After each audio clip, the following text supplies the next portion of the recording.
Good morning to all of you. मैं professor Seema, faculty member of human right and आज हम शहीदी दिवस पर गांधी जी और उनके काम के बारे में और उनका क्या क्या लाइफ स्ट्रगल था उसके बारे में डिस्कशन करेंगे। Doctor Krishna Kumar, assistant professor of human right and the value education. Sir, पहले मैं आपसे पूछना चाहूँगी, आप गांधी को कैसे डिफाइन करेंगे? थैंक यू सीमा।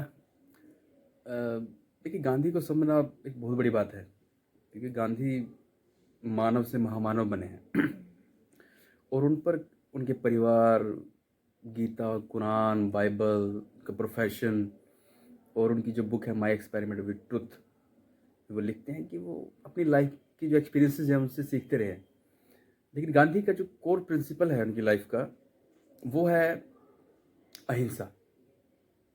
क्योंकि उन्होंने कहा सत्याग्रह और अहिंसा के द्वारा ही क्या करना है, सर्वोदय करना है। तो वो चाहते थे कि सभी लोगों का क्या हो, सर्वोदय हो। और अनटू द लास्ट एक बुक उन्होंने पढ़ी थी जिसका उन पर क्या था, बहुत ज़्यादा इम्पैक्ट था। And आप उनकी फिलोसफी को कैसे डिफाइन करेंगे? कि फिलोसफी को अगर एक सेंटेंस में डिफाइन किया जाए तो गांधी का ये मानना था कि आपको जितने इंपॉर्टेंट आपके लिए आपका गोल है, उससे ज़्यादा इंपॉर्टेंट आपके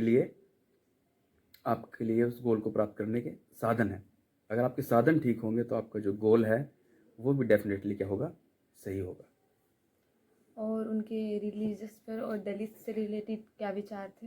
देखिए, गांधी जी जो है, उन्होंने कुरान, बाइबल, गीता, इन सबको पढ़ा और गांधी जी सर्वधर्म की बात करते थे।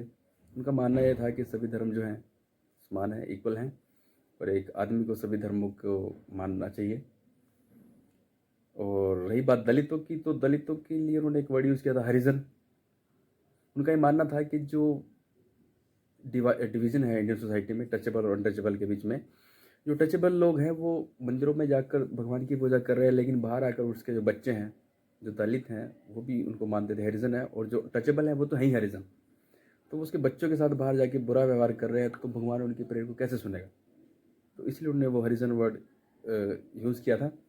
और उनका मानना था कि अगर भारत में आप रियल में स्वराज चाहते हो तो भारत में जातिवाद का ख़त्म होना ज़रूरी है। और इसके लिए उन्होंने काफ़ी एफर्ट्स किए। उन्होंने अपने आश्रम में दलितों को एंटर कराया, फिर बाद में इंटर कास्ट मैरिज के लिए भी वो एग्री हो गए। तो इस तरह गांधी जी जो है वो मानते थे कि हिंदू धर्म एक बहुत अच्छा धर्म है, लेकिन ये जो जाति है और ये जातिवाद है, ये हिंदू धर्म के लिए एक अभिशाप है, और इसको ख़त्म किए बिना हम हिंदू धर्म या हिंदू जो नेशन है उसको आगे नहीं बढ़ा सकते हैं।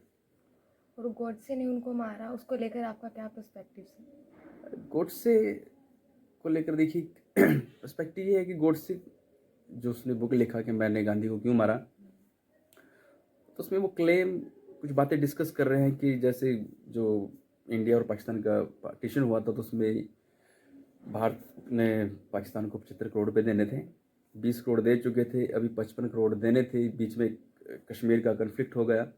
तो गोडसे कहता है कि मुझे ये लगा कि ये जो भारत के पैसे से ही पाकिस्तान है कश्मीर पर अटैक कर रहा है, और बाद में 55 करोड़ भी अगर दे देंगे तो क्या करेंगे, अटैक करेंगे, हमसे लड़ाई करेंगे। और गांधी जो है चाह रहे थे कि भारत ये जो पैसे हैं पाकिस्तान को दे दे। तो इसलिए जो है गोडसे में एक है, उसका एक पर्सपेक्टिव था कि गांधी जो है वो एक नेशन के लिए ठीक नहीं है, और उन्होंने उनको मार दिया। लेकिन मेरा ये मानना है कि गांधी या कोई भी आदमी है, किसी को मारना कभी भी कोई सोल्यूशन नहीं होता है। उसको रोकना, अगर हम उसकी पॉलिसी सही नहीं करते हैं तो हमारे पास दूसरे बहुत से तरीके हैं जिसके द्वारा हम अपनी बात को उसके सामने रख सकते हैं, और डेफिनेटली बात मानेगा भी वो। क्या आप गांधी जी को रिस्पॉन्सिबल मानते हैं पार्टीशन के लिए? देखिए, भारत का जो विभाजन है वो एक बड़ा विषय है, और कोई भी घटना जो घटती है उसके बहुत से कॉजेज होते हैं।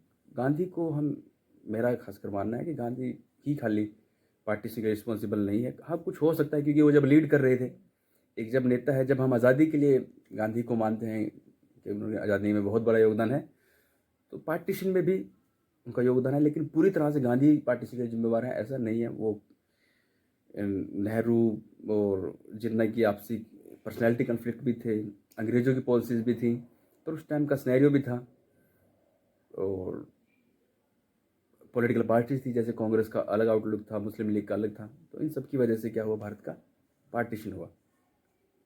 और गांधी जी को हम नेशन का फादर क्यों बोलते हैं?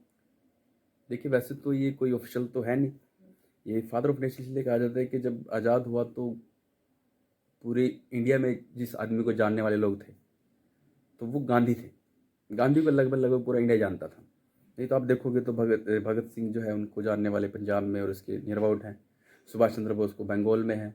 इस तरह नेताओं का एक जोग्राफिकल लिमिटेशन था, लेकिन जो गांधी है उसको पूरे इंडिया में जाना जाता था, इसलिए उनको फादर ऑफ नेशन भी कहा जाता है।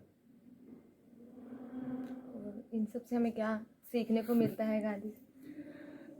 देखिए गांधी से हमें ये सीखने को मिलता है कि हमें अपने एक्सपेरिमेंट से सीखना चाहिए, अपनी लाइफ के एक्सपीरियंसेस से, और जब हमें लगे कि हम गलत थे और हमें लग रहा है कि इससे सही ऑप्शन मिला है तो उसको अडॉप्ट कर लेना चाहिए।